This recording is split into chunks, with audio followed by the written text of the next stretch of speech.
la condensation de Claisen.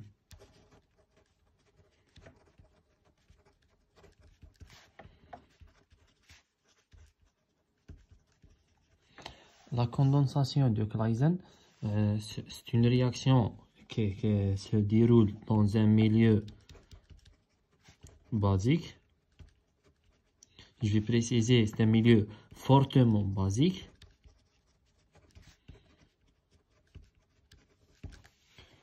Donc, on utilise une base forte. On a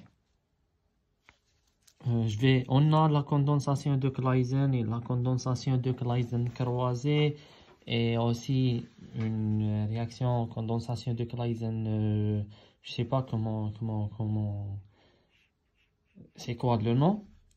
Je pense c'est la cyclisation de Dieckmann. C'est une réaction de Claisen intramoléculaire, mais le principe c'est le même toujours. Donc dans une condensation, ça veut dire on a deux molécules qu'on va les condenser.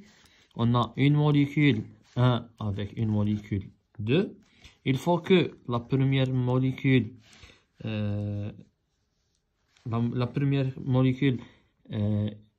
possède un hydrogène en position alpha. Donc, je vais discuter, ou bien je vais parler sur cette molécule. La première molécule, elle possède un hydrogène en position alpha. On a la formation, comme on est dans un milieu basique, donc on a la formation d'énolate.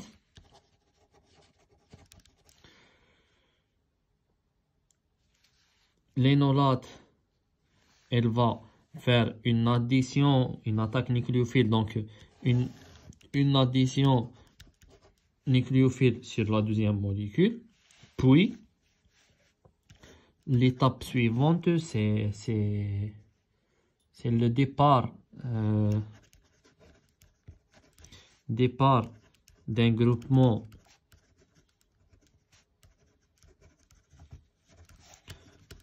OR de la deuxième molécule. Je vais préciser, de la deuxième molécule. Donc, dans la réaction, ou bien dans la condensation de Claisen, dans la condensation de Claisen croisée, dans la condensation de Claisen intramoléculaire, qui possède un autre nom, c'est la cyclisation de Dieckmann. On a la première étape, on a toujours deux molécules, sauf dans la condensation intramoléculaire, on a une seule molécule. Où la première, elle possède un hydrogène en position alpha. On va former la forme énolate. Puis, on a une réaction d'addition nucléophile sur la deuxième molécule. Puis, on a le départ d'un groupement OR. Ces trois étapes, ou bien ces quatre étapes, résument toute la réaction, toute la condensation de Claisen. Maintenant, on peut avoir un ester plus ester. On peut trouver un ester plus un composé carbonylé, sachant que la première molécule c'est une cétone ou bien ester énolysable, la première molécule on a un ester énolysable, on a la formation de l'énolate, puis l'attaque nucléophile sur le deuxième ester, et le deuxième ester va perdre un groupement OR, ou bien on a un ester énolisable, c'est le même cas. Ou bien on a un composé carbonylé, c'est la molécule numéro 1, un composé carbonylé énolisable. On a la formation de la formule, de la forme énolate, puis l'attaque nucléophile sur un ester. Donc la deuxième molécule, c'est toujours ester. Et puis le départ d'un groupement OR. C'est la condensation de Claisen et la condensation croisée. La condensation croisée, on a le composé carbonylé. Il est possible de trouver aussi un ester énolisable, deux esters énolisables de même type, sont de la même molécule, deux moles de la même molécule. Et on a la cyclisation de Dieckmann, où on a deux fonctions cétones dans la molécule. Maintenant, on va passer au mécanisme réactionnel de cette condensation de Claisen. Donc, on a une molécule de CH3, CH2, CH2, CO, O,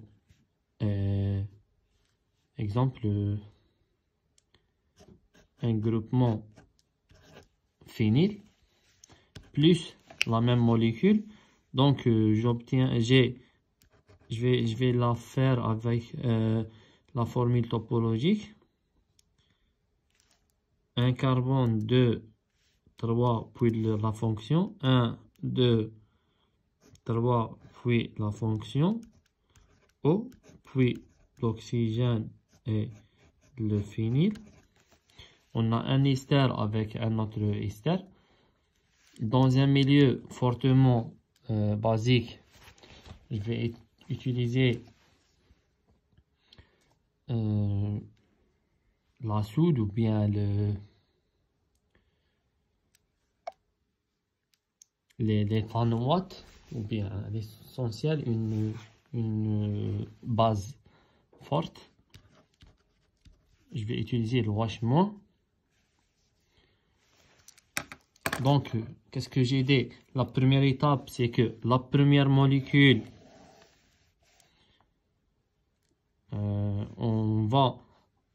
elle va subir une réaction acido-basique entre la base et le proton acide du position alpha. Donc, la base va arracher le proton, l'hydrogène acide en position alpha de la molécule, pour former l'énolate. On a un carbone, 2, 3, puis la fonction. 1, 2, 3, puis la fonction. Puis O. Je vais la refaire ici. Plus.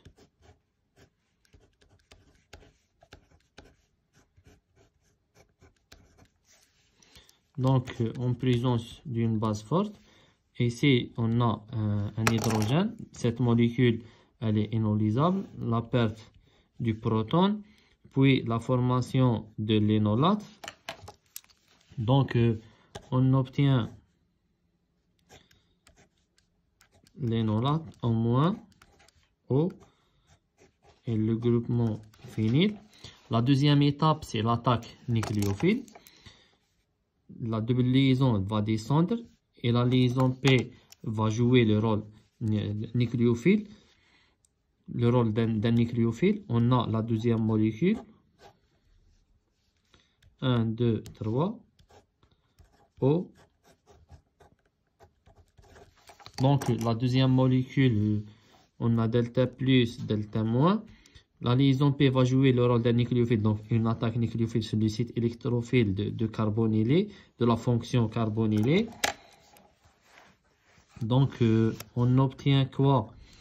On obtient 1, 2, 3, puis la fixation de la double liaison ici, de celui-là, c'est c'est le carbone. 1, 2, 3. 1, 2, 3. Voici 3 ici. Sur le carbone, ce carbone-là. Voici mon carbone. Et j'obtiens quoi? Puis la fonction O moins. Et ici, j'ai 1, 2, 3. 1, 2, 3. Avec O comme ça. Et la suite de la molécule, de cette molécule. Voici mon carbone, celui-là. Puis, comme ça, comme ça.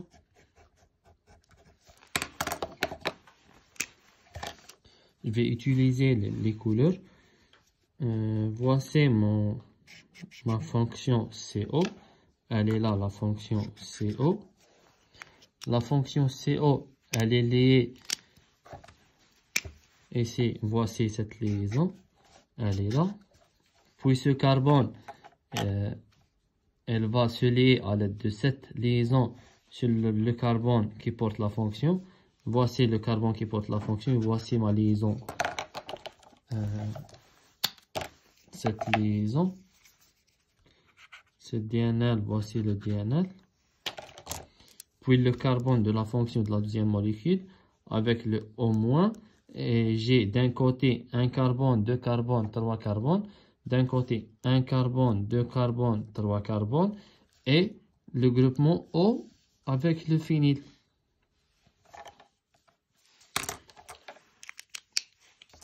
Après l'attaque, qu'est-ce qu'on a dit? On a le départ du groupement OR. Donc le retour de DNL et le départ de OR de la deuxième molécule. Voici mon groupement partant. On obtient quoi? O. Et ici, un carbone, 2 carbones, 3 carbones. 1, 2, 3. Départ de ce groupement. Et le reste de la molécule, c'est 1, 2. Avec celui-là et le O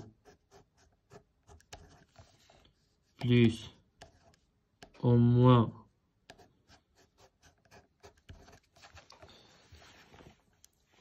voici mon produit.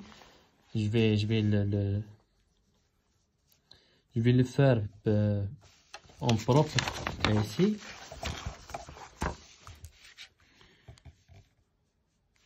Un, 2, 3, puis la fonction. 1, 2, 3, puis la fonction. Puis 1, et j'ai 1, 2. 1, 2. Puis la fonction. Puis le groupement de ma fonction. Plus au moins. Voici mon produit final.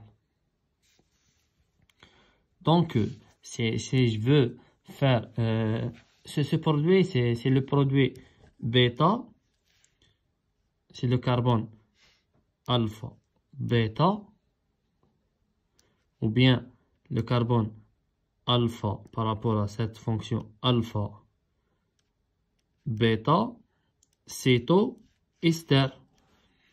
Bêta, céto, ester. C'est un composé qui s'appelle bêta-cétoester, plus un alcool. On a des protons dans le milieu. Le proton acide qu'on a arraché du carbone alpha, il va se lier ici. On obtient un alcool.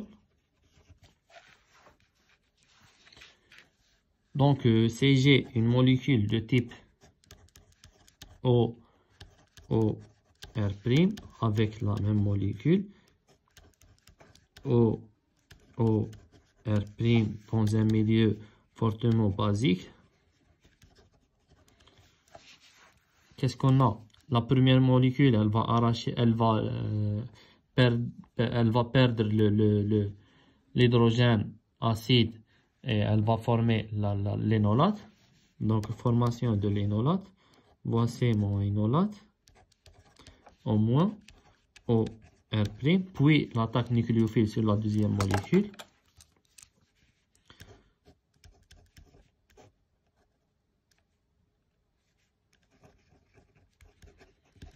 L'attaque nucléophile sur la deuxième molécule, comme ça. On obtient quoi? R. Cette liaison qu'elle va se lier sur le carbone de la fonction. Voici mon carbone de la fonction.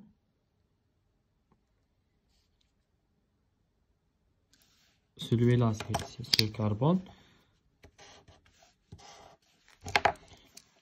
Puis la liaison et le carbone de la fonction avec au moins. Et on a 1, 2, 1, 2, et la suite de la molécule ici, OR', et cette molécule, elle est là, comme ça, OR', puis le départ du groupement OR' de la deuxième molécule, elle va descendre cette liaison ici, et le départ du groupement OR', on obtient la molécule 1, 2, 3, 1, 2, 3, 1, 2, 3, puis une fonction CO, 1, 2, 3, puis une fonction CO, puis ce R, puis la fonction CO, puis OR', plus OR', au moins R', et on a l'hydrogène de H, de position alpha, donc on obtient ROH, un alcool avec un composé bêta-cétoester.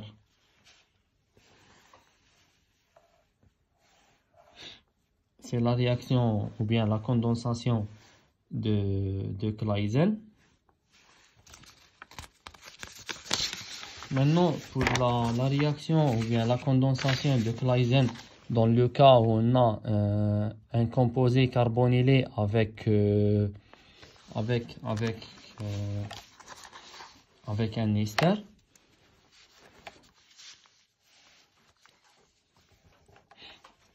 donc on va utiliser un ester ROR' plus un composé carbonylé R non ionisable, bien sûr, ce composé carbonylé, ou bien non, l'ester non ionisable, et le carbonylé, elle est ionisable. Donc la première molécule, c'est la molécule ionisable, donc c'est le cétone, c'est l'acétone est ionisable, une cétone ionisable, qu'il va réagir sur la deuxième molécule, c'est l'ester, parce que toujours on a le départ de ce groupement OR'. On obtient quoi? En présence d'une base forte, un milieu fortement basique. Donc, on a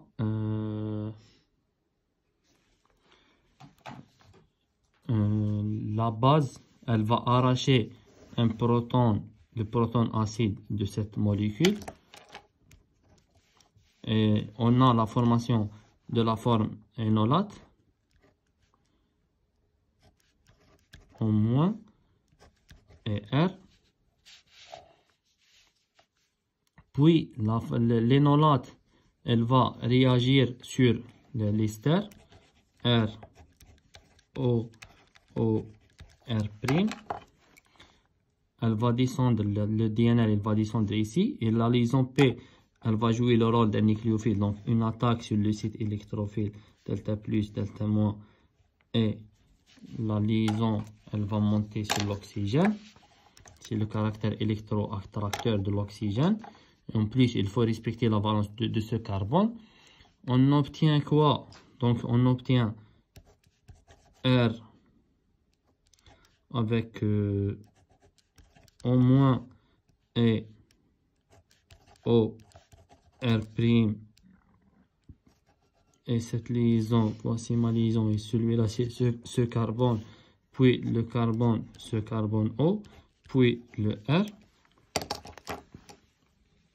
Donc le retour de cette DNL et le départ du groupement OR', et on obtient R O R. Dans ce cas, plus bien sûr, plus OR', avec l'hydrogène qu'on a déjà arraché, on obtient donc un alcool.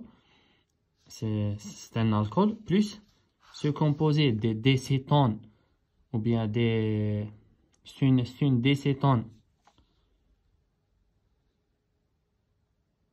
Je pense qu'on a oublié un carbone ici. On a 1, 2. Le carbone de la fonction, celui-là, ce carbone avec le carbone de la fonction. Donc, entre la fonction CO et CO, on a un carbone ici. Entre la fonction CO et CO, on a un carbone ici. Voici ma molécule. Il faut faire attention. Sinon, évitez de travailler avec la formule topologique et travailler avec la formule semi-développée pour éviter les erreurs. Et il faut, à la fin de la réaction, il faut compter le nombre des carbones pour ne pas faire des erreurs de ce genre. On a 1, 2 et le R, 1, 2 et le R, 1, 2 et le R, et on a 1 et le R, 1 et le R, et on a perdu le OR'. On a perdu le OR'. Et voici ma molécule. Donc, toujours une molécule numéro 1 inolisable. Elle va réagir sur une ester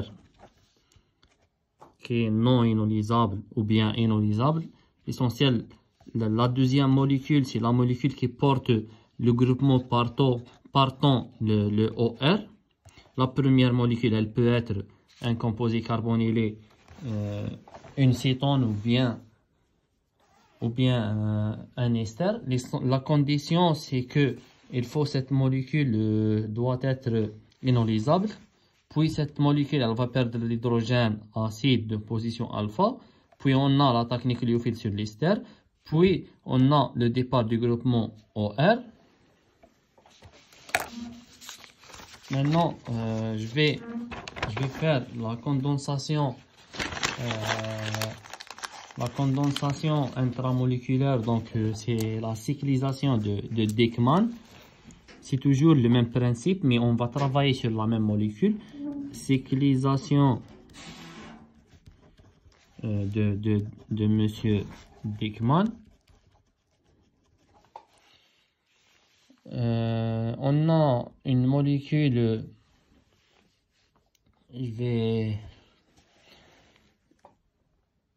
on a une molécule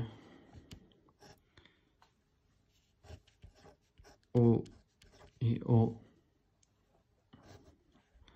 1, 2, 3, 4, 5.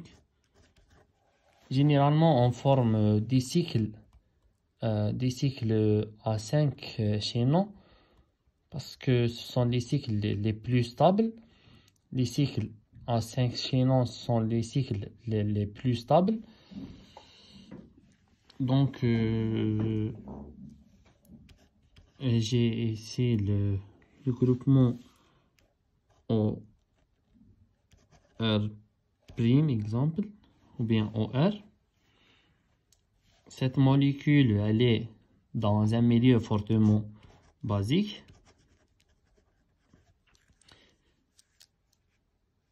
Ce carbone adjacent à la fonction carbonylée, c'est un carbone énolisable. Donc, la base alpha, elle va arracher le proton du carbone en position alpha.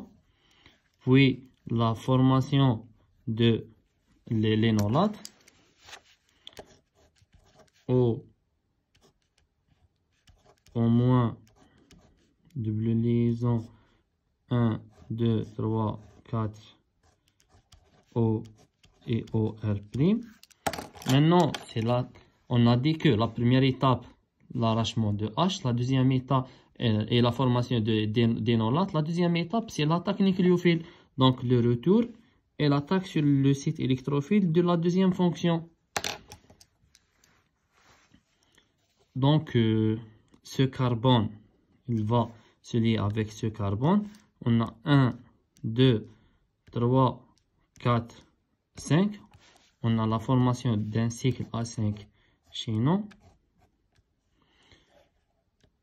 Donc, 1, 2, 3, 4, 5.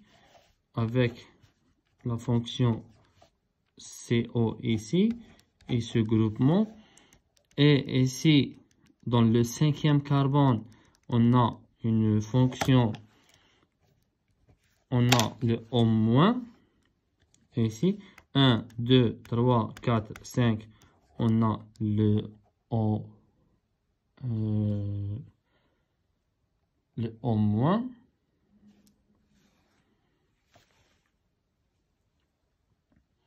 Et j'ai aussi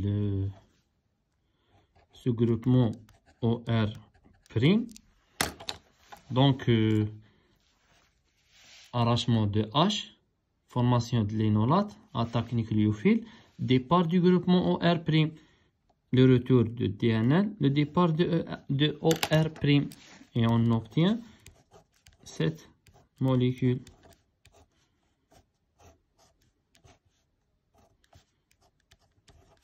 Plus OR' qu'elle va capter un proton OR' avec une charge négative de l'oxygène. Elle va capter un proton et on va former un alcool. Ou bien elle va capter un proton qui est dans le milieu réactionnel. C'est la cyclisation de Dieckmann. C'est la même réaction ou bien la même condensation de Claisen, mais c'est une réaction intramoléculaire.